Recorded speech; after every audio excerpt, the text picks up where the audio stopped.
Ito na yung pinarewind na sirang motor, yung stator. Ito bagong rewind. At ito nilagyan ko na ng thermal fuse.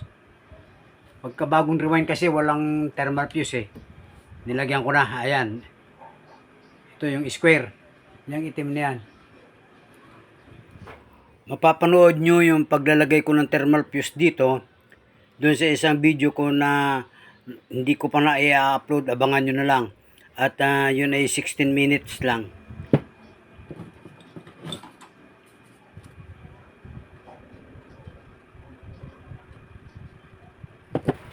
Yan ang wag nating kakalimutan, ang maglagay ng langis. At itong busing. Yan, lalagyan yan.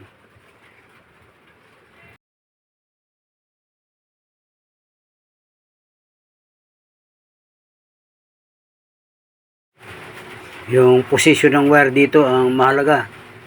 Ayan, ganyan. Iikot mo kung sa ibabaw yun dapat pwede pang ikutin yan kung hindi fit. Ayan. Isang ikot pa.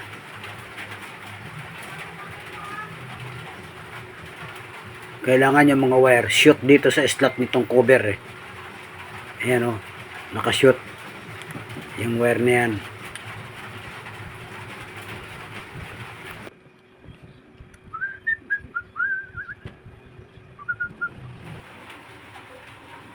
Pero kalat itong mga wire lalagyan ko ng insulator yan. Ito straw ng soft drinks, eksakto yan dyan kasi ang apat na wire na yan 6 na wire. Uy, nalaglag.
Tanggal ulit.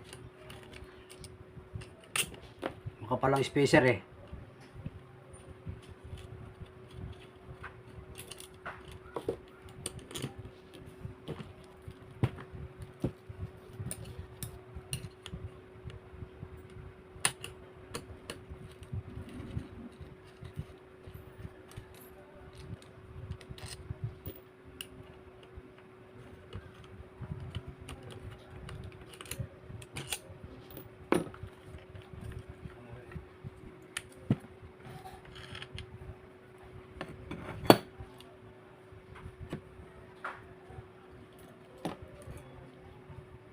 Makapalang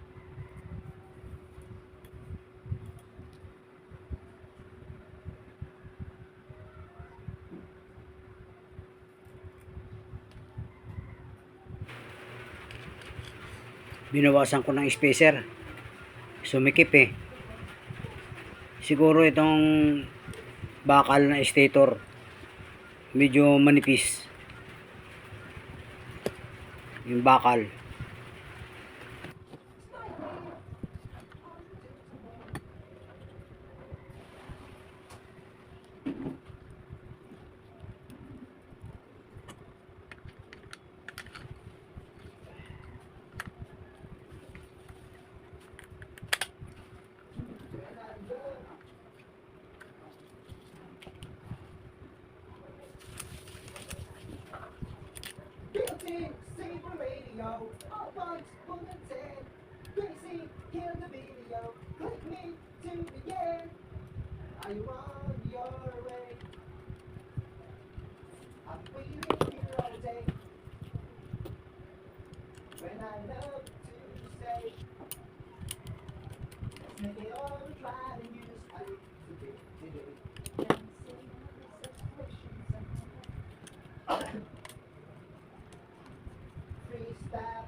Okay na. Ito, luwag na oh. Okay. Umayos, gumanda nung nagbawas tayo ng spacer.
Buksan natin ito para makapag-solda na tayo dun sa switch.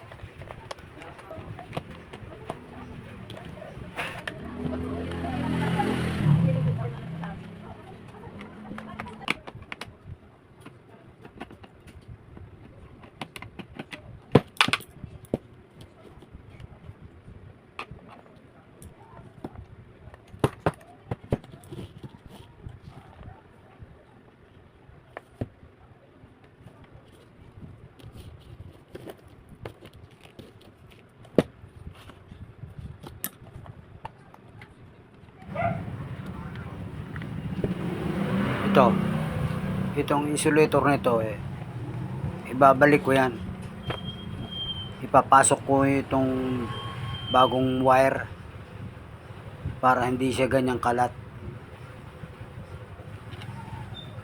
Kayang ipasok yan.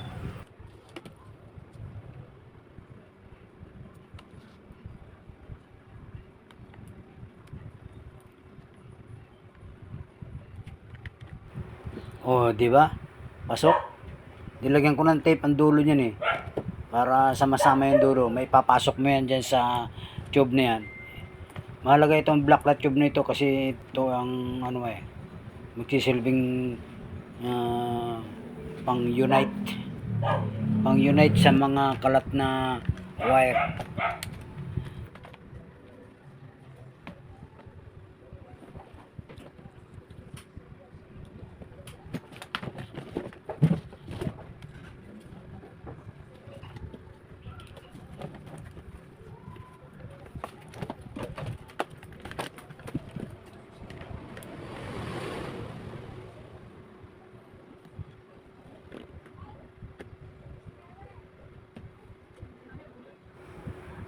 Dudugtong na natin yung mga wire na yan, just speed, yung 1, 2, 3 at saka yung line. Susuldan natin. Nandyan ang kaputol niyan, hindi ko yan sinagad ng putol, may karugtong yan dyan pero itong mga kulay na ito na bago na.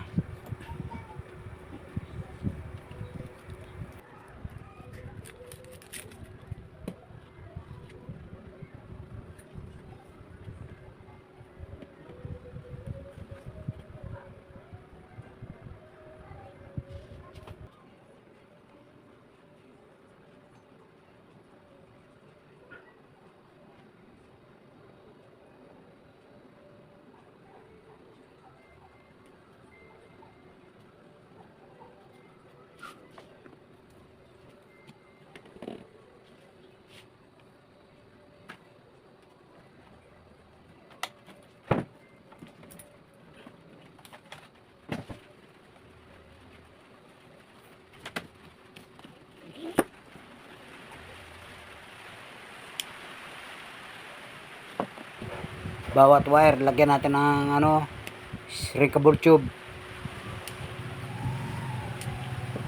4. Yan. Yan ang the best dyan. Kaysa magbalot ka ng electrical tape. Mas mahirap yung magbabalot ka dyan.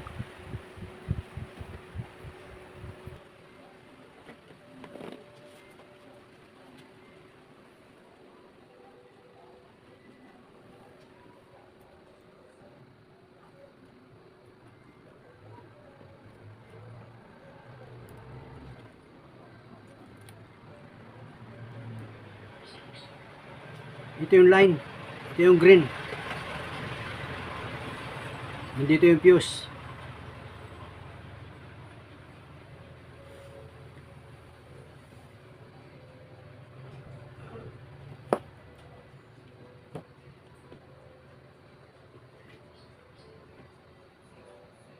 Number 1, puti.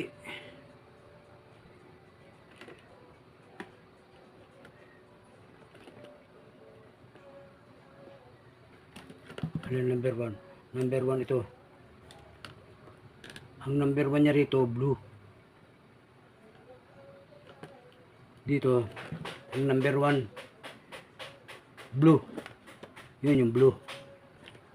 Pero dito sa atin, puti ang number 1. Tinis na natin kanina ito eh.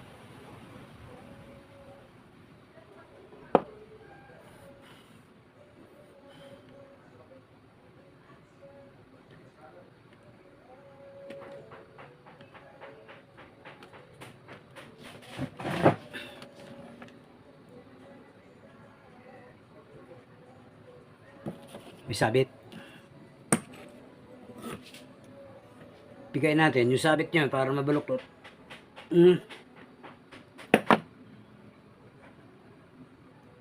Yan. Ang number 2, puti. Yung number 2 niya, puti. Kaya itim. Itim dito.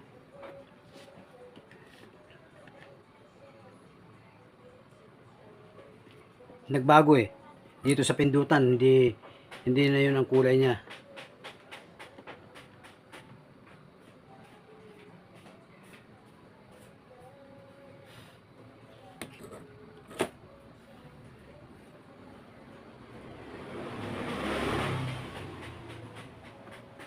Ito yung number 3, pula.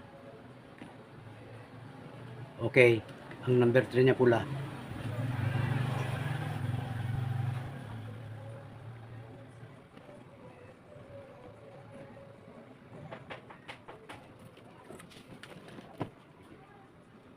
Sikip.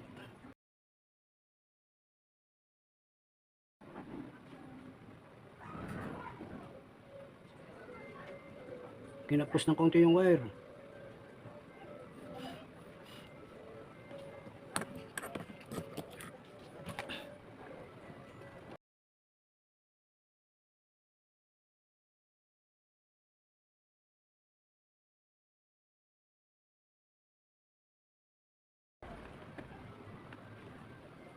Magsishrink na yung mga tube niyan.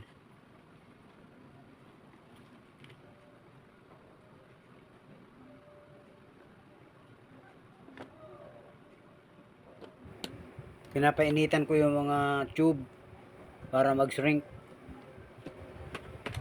Aakap yan eh. Pagka nag-shrink na yan eh. Kumukompress yan eh. Yan, no? Okay na.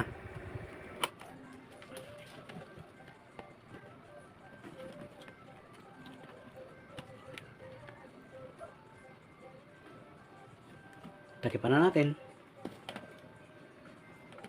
Check muna, check. Check.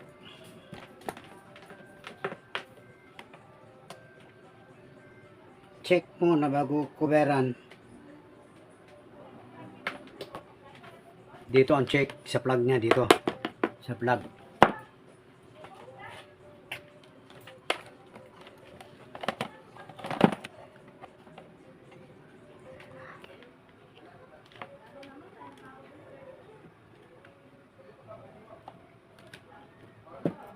Ito yung prong to prong. Ayun o, meron na. Number 1, 2, 3, 0. Ayan, 0. Tingnan nyo yung tester. Yung number 1, pumalo. Number 2, lumakas-lakas ang palo. Number 3, okay, good.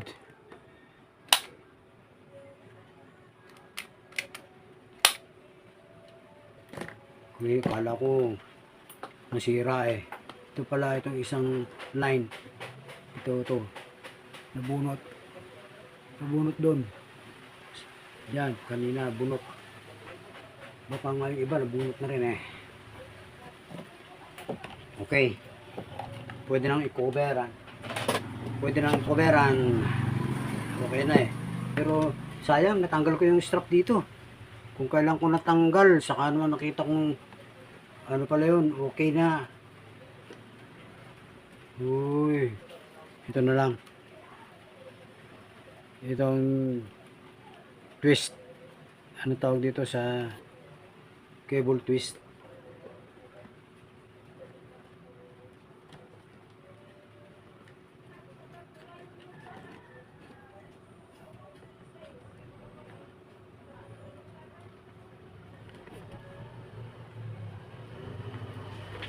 Yan. Okay, check. Good. Ito. Nakatornilyo.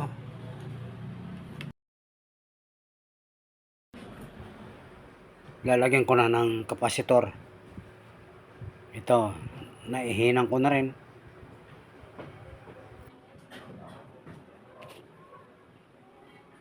Hindi ko pinuputol ito. Pinipiga ko lang ng long nose yung nakausli na mga hinang. Ayaw lumusot yung isang kabultyob eh.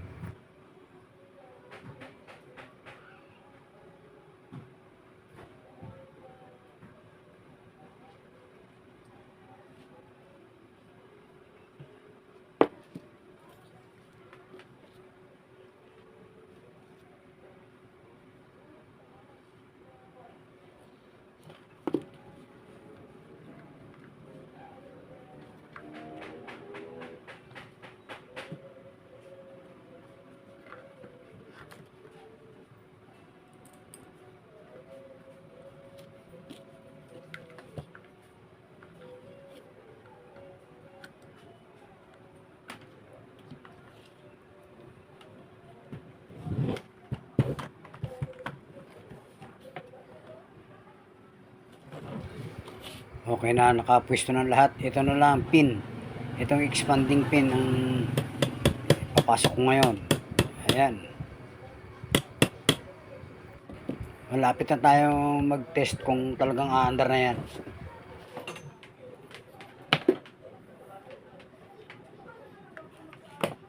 Plug muna natin, tingnan natin.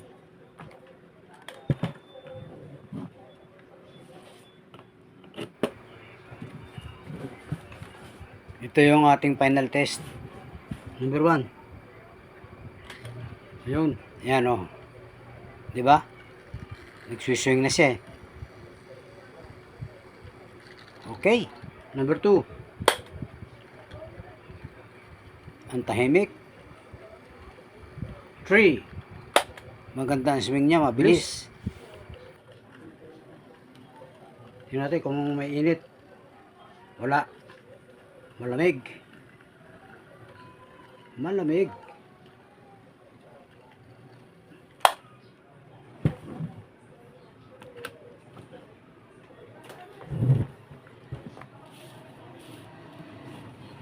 Tapos na po. Ang repair natin. Ilalagay na lang ang mga guard at saka ang ilisi. Okay.